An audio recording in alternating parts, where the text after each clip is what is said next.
Bonjour, je suis très heureux de vous retrouver, parler de l'actualité de la crypto-monnaie et du monde merveilleux de la blockchain. Alors nous faisons cette petite vidéo de motivation, voilà, nous avons décidé de faire de temps en temps, ce sera une petite vidéo. Alors cette vidéo aussi toujours sur le thème, voilà, des crypto-monnaies, toujours sur le thème, voilà, on va dire de la tendance qui est le bull market. Alors c'est une période assez délicate où beaucoup de personnes vont gagner de l'argent et aussi beaucoup de personnes aussi perdront de l'argent. Alors c'est sur quelle crypto-monnaie il faut mettre l'accent, parce que la plupart des gens aujourd'hui, quand ils sont dans le domaine de la crypto-monnaie, alors ils sont dans les anciens paradigmes, disant que voilà, une crypto-monnaie doit avoir tel fondamentaux, une crypto-monnaie doit avoir une blockchain aussi extraordinaire. Mais voilà, ce paradigme a changé. Pourquoi? Quand Pépé est arrivé, Pépé a démontré aux uns et aux autres, moi je suis venu là, j'ai pas fondamental, rien. Je viens sans rien et je fais la différence. Et Pépé est venu, il a créé des millionnaires, même des milliardaires. Voilà. Et en 2 semaines, Binance même qui avait des principes assez rigoureux avant de lister une crypto-monnaie a changé d'avis quand il a vu Pépé par jour en train de faire $1 milliard de volume d'échange, en train de faire $2 milliards de volume d'échange. Binance a oublié tous ses principes et ils sont allés lister Pépé très rapidement.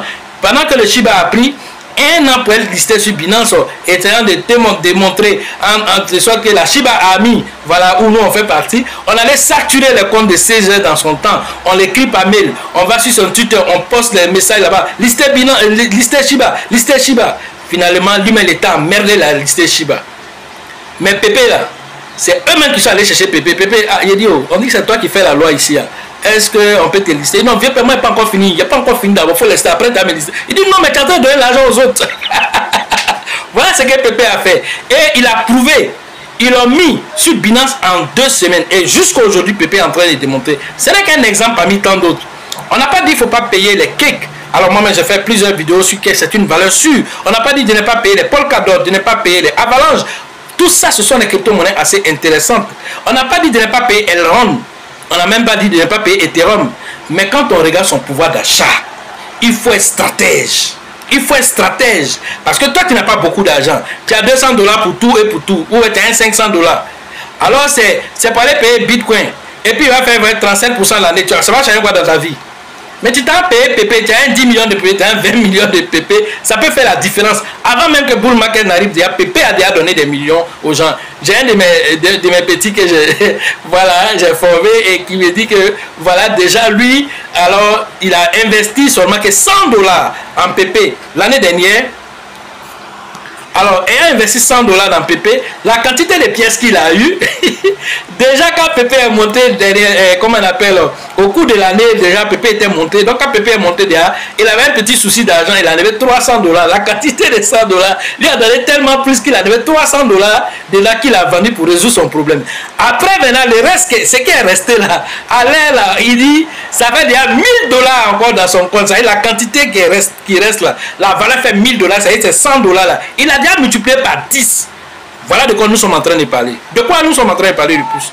C'est qu'on est venu pour faire de l'argent, mais nous ne sommes pas venus pour tomber amoureux de la blockchain, voilà, d'une blockchain extraordinaire qui est rapide. Non, nous sommes venus pour faire des gains ici. Alors si un même coin peut m'envoyer quelque part, je le prends. Si c'est le Bitcoin qui peut me permettre de le faire, je le fais. Mais l'un dans l'autre, celui qui est plus accessible.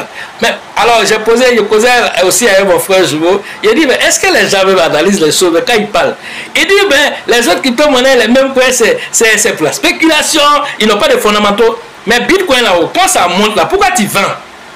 Comme c'est pas pour spéculation là, quand ça monte là, il faut garder comme il y a une technologie extraordinaire. Il faut mettre une technologie là. Mais tu vends, tu t'en vends. Quand Ethereum monte, tu vends. Quand Avalanche monte, tu vends. Pourquoi tu vends? Il faut garder pour la postérité. Tes aïeux vont venir manger là de ça. Là, on sait que tu gardes. Mais combien de personnes regardent la technologie derrière avant d'investir? Combien de personnes, imaginez-vous? Pourquoi les Shiba, les Pépé vont toujours prospérer? Parce que la plupart des gens aujourd'hui, quand ils viennent là, alors la crypto-monnaie est devenue aujourd'hui comme une opportunité en or, qui était une opportunité généralement réservée aux nantis, les fonds d'investissement. Mais aujourd'hui, la crypto-monnaie a démocratisé tout. Et elle a démocratisé tout aujourd'hui. N'importe qui peut venir avec ses $10, ses $20 investis. Et ça aussi, c'est grâce au même point. Et aussi, avec une communauté dynamique derrière, qui s'en fout des fondamentaux, on est venu pour faire, comme les DJ qui le disent, faut pas chercher à regarder les tests, faut danser seulement. Mais dans ça, il te dit ça là, il a Cora. À la fin, vous approuvez ça ici. Vous faites les tests extraordinaires, mais ça est dans vos mains. Après, vous promenez dans les quartiers pour vendre les CD aux gens. Mais à la fin, lui, il vient là, il dit, mon frère, faut danser. C'est tout. Ça, tu ne danses pas. La fin du match, là, c'est ce qu'on regarde. Tu as dribblé, tu allais dribbler le gardien. Est-ce que tu as marqué? C'est ça qu'on regarde à la fin. Tu as équipe extraordinaire. Il dit, tu as marqué. Tu as équipe extraordinaire là. Quand il va venir derrière toi, là, on a pris la coupe. On n'est pas extraordinaire, mais un peu, tu vas venir prendre. Pourquoi? C'est une question de stratégie. C'est une question de stratégie et de détermination. Et les mêmes coins là, c'est cette catégorie là qu'on vous demande aujourd'hui de réfléchir. Vous qui êtes encore dans les anciens paradigmes, alors vous devez sortir de ces paradigmes pour vous permettre vous-même de sortir vraiment de vos différentes positions, de léthargie, de vos différentes positions, endormies et d'embrasser la nouvelle façon de voir qui est quoi? La façon communautaire. Regardez, Manga qui est sorti il n'y a même pas longtemps. Et dès qu'il est sorti, il est en train de faire des exploits juste parce que Donald Trump a porté un chapeau rouge. Ils ont créé une crypto-monnaie dessus. C'est fini. Et puis ça là, les gens sont en train de manger dedans. Toi, tu dis que tu vas attendre d'abord blockchain extraordinaire. Blockchain extraordinaire, là, le temps que ça va te donner, là, ceux-là, ils ont déjà fait les millions d'IA. C'est de ça qu'on parle. Quelqu'un peut mettre $100, $200. Et puis, d'ici même la fin de la journée, là, se retrouver avec $2000, $4000. Ça, c'est possible avec les mêmes coins. Et pourquoi? Parce qu'ils sont assez volatiles et la communauté adopte.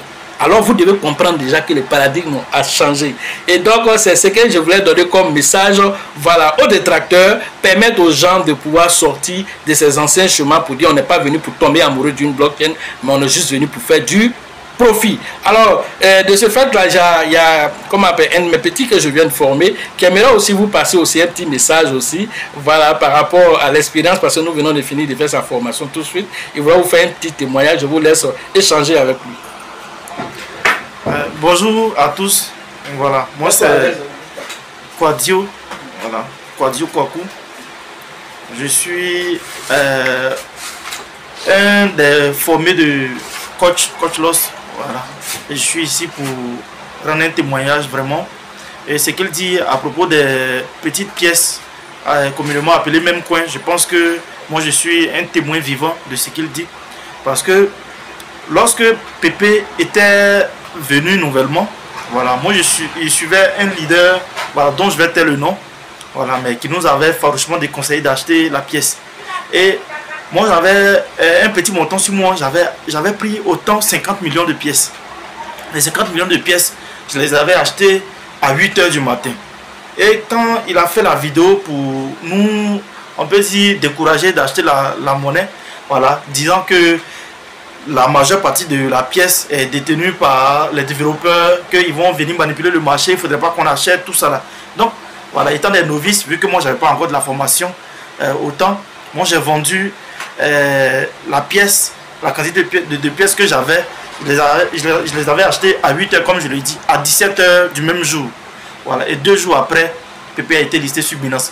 Franchement, j'ai eu mal au cœur, voilà, ça m'a vraiment fondu le cœur parce que c'était pas vraiment... même si lui, il ne voyait pas en Pépé quelque chose de bien, mais je ne pensais pas vraiment qu'il devrait décourager les gens. Parce que comme le coach l'a dit, voilà, ce n'est pas la blockchain extraordinaire qui donne de l'argent. Voilà, parce que nous tous, on est là pour chercher de l'argent. Et moi, vu que j'ai été vraiment confronté à ce genre de situation, je pense que c'est beaucoup plus, comme on le dit encore une fois ici, c'est conseil, il ne conseille pas, mais c'est conséquences qui conseillent. Voilà, donc vraiment j'ai pris conscience de ça et je suis venu me former chez le coach. Et puis vu que je le suis à travers les conseils qu'il donne, etc., je pense que je suis au bon endroit pour le moment. Voilà, donc c'est un peu là mon expérience que j'ai vécue. Disons que j'ai perdu totalement tout ce que j'avais en PP, même 100 francs, je n'ai pas eu quelque chose, je pouvais avoir peut-être un truc de $200, $300 si jamais je gardais après le listing sur Binance. Mais même 100 francs, je n'ai pas eu dedans. Donc c'était un peu là mon expérience.